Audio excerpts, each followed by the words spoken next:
Hello and welcome to the Drexel interview. I'm your host, Paula Morantz-Cohen, and today our guest is the award-winning writer Bharati Mukherjee. Her 1988 collection, The Middleman and Other Stories, was selected by Drexel faculty this year to be read by our freshman students. So we're particularly glad to have Dr. Mukherjee here today with us at the Drexel interview. Bharati Mukherjee, welcome to the Drexel interview. Thank you very much. Hello, Paula. I want to start by talking a little bit about your coming to this country. You were born in Calcutta, and you came here to do graduate work in 1963 at 61, actually. 61 at the Iowa Writers Workshop, which is perhaps the most famous writing program. At that time, it was the only one in the world. Is that so? Offering a graduate degree. Because there are so many now, and now, it's still, exactly. of course, so well known. And I wondered what it was like for you to come from India to study writing. I mean, when we think about writing, we think of something very personal, and you were transplanting yourself essentially to write about your own experiences. I wonder if there was some sort of a culture shock or difficulty involved in doing creative writing in this country. The culture shock had nothing to do with writing or writing my stories about India or Indians while sitting in a dorm room in Iowa City, Iowa. Mm-hmm. The culture shock had to do more with being in a new country that my parents had never seen. So I didn't have family stories about what to expect, what the rules were, social, cultural rules were. But that, of course, became, in a way, your subject matter, didn't it? Yes, I had no idea when I arrived as a 20-year-old student that would be the world that would animate my writing. The whole idea was that getting a degree in creative writing meant that you wouldn't get in trouble, wouldn't,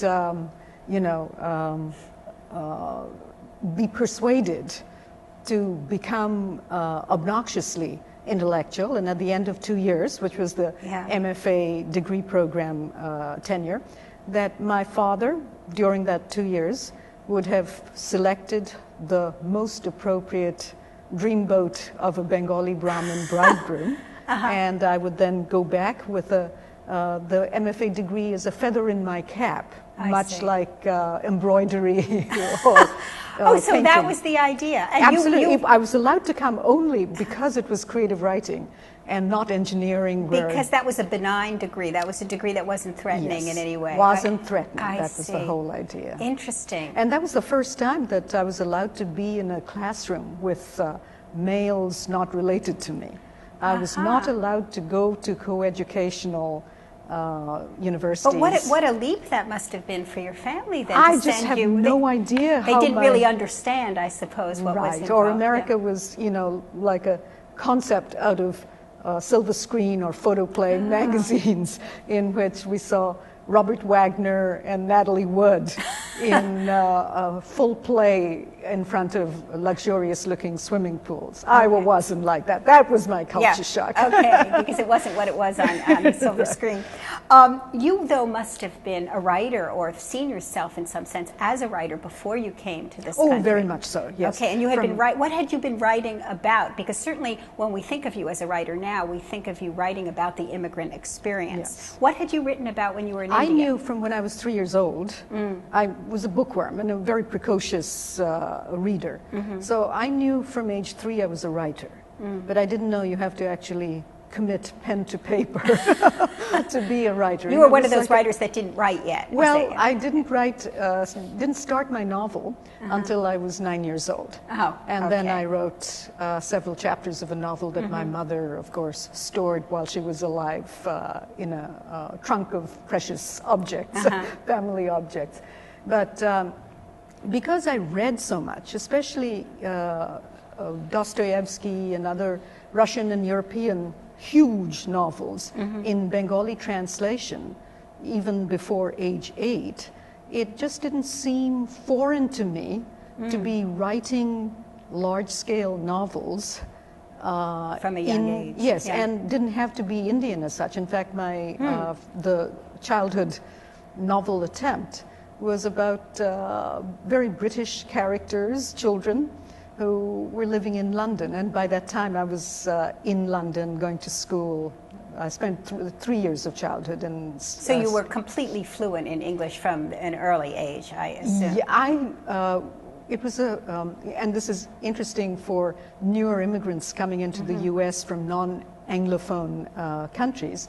I didn't hear a word of English up to age 8. And then I was, the whole family went to live in England. And so I was thrown into a sink or swim situation in one of those sort of snooty Sloane Square private so schools you were Sloane in Ranger London. of sorts. I was a Sloane Ranger, only I didn't know it at that time. And it was a very snobbish school, but because I guess I was competitive, you know, by the end of the semester I was the best speller, best everything. Okay, but you were writing fluently then by that time in English. And the libraries, public libraries. I owe my fluency in languages and literature, but especially English, to the corner library where I would be with my mother's encouragement. She's really the person behind any kind of success I may have it's always our mothers. attained. Yeah. It's always the mothers. Yeah. But you know, like I would take out 3 books a day and return them at the end of the day. It was, I couldn't stop reading. Language was so... Oh, you were born to be a writer. You are actually, I just learned this, the first naturalized American citizen to win the National Book Critics Circle Award, which I think is quite an achievement.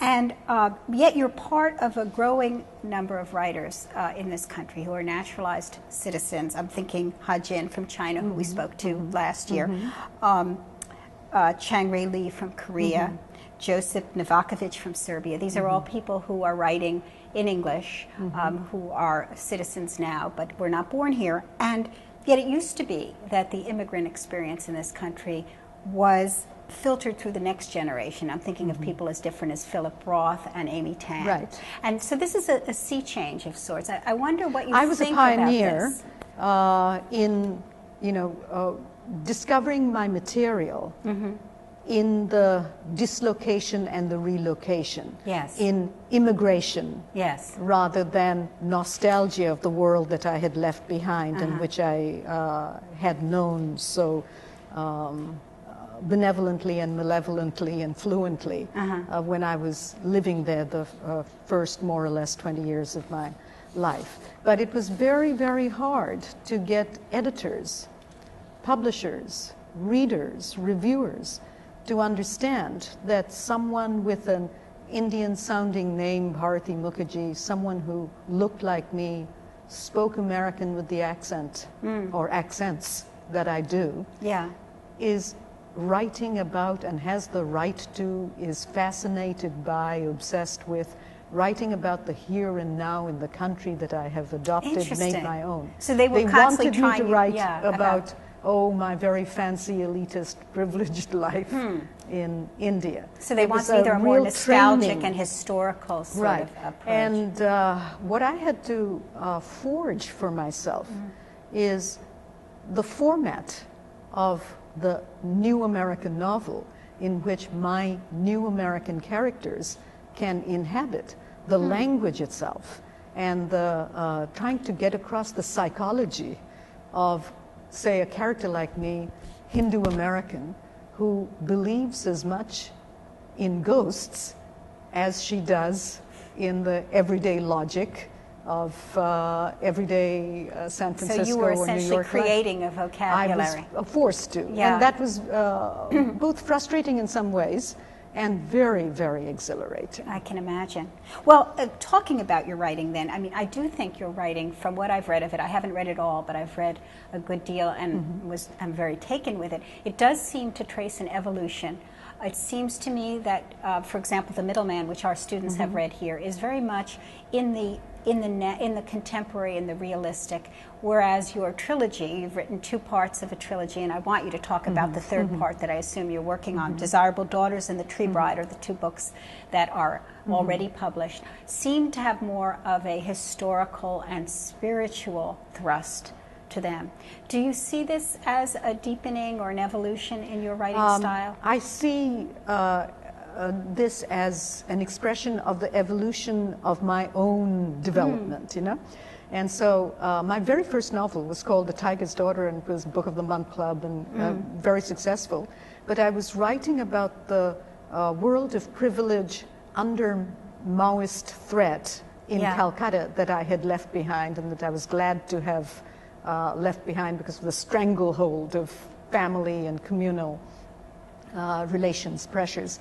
But the language, I look back now at the language of my first novel, The Tiger's Daughter, and it is Britishy English, Indian English. It's very humorous, and I was parodying or showing how Passage to India by Yem Forster is no longer sufficient or relevant to those of us who grew up after independence. But after that, as I became more accustomed to America, and I married an American of Canadian origin who's so into baseball, football, basketball. So that arranged marriage that you thought you were going to have obviously did not come to be. Didn't work, yes, and it was an impulsive, you know, act.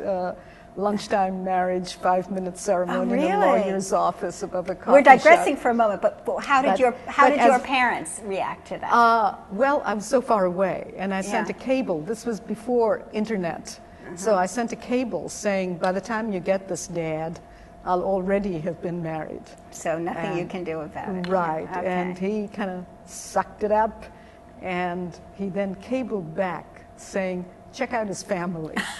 And I couldn't, it took me 15 years to let on that Clark's father had been divorced and married 5 times. Oh, that probably would have appalled them. Yes, that I couldn't admit to there having been any divorce, or that he wasn't of the same educational and class background. I see.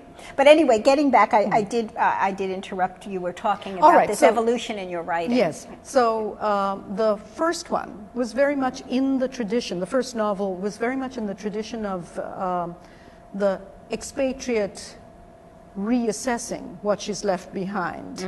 And from then on, the more accustomed to America I became, the more I saw myself not as an elite, expatriate, lonely, lost, but as part of the grimy, I'm going to find my own niche and I'm going to make you, America, white and black, see that we brown immigrants or immigrants from newer countries have a place. The writing, the language changed, became far more energetic. It was easier to incorporate American pop references, and you know, I was enamored of it. Fascinating. So the early you loosened novels, up, so to speak. Is that what you're saying? Your style loosened. Loosened, yes, and that I, who could not, because in India we were taught to think of ourselves not as I, but we, communal self versus individual self, which is so selfish, etc.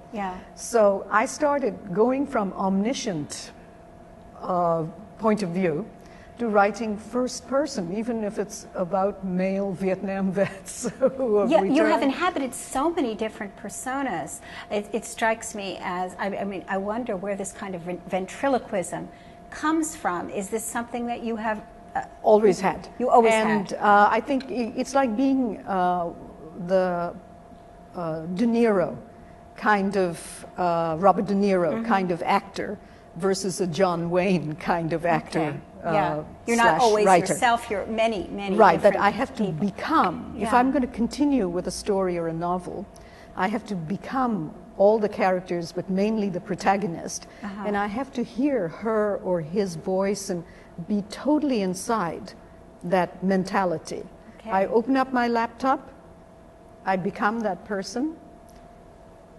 Close the lid. Back to being yourself. I'm someone's mother, someone's wife, someone's teacher. But you know what really fascinates me about what you've said? It sounds like you're saying that America somehow gave you permission. Yes. There's almost the cowboy mentality that we think of. Yes. Gave you permission to be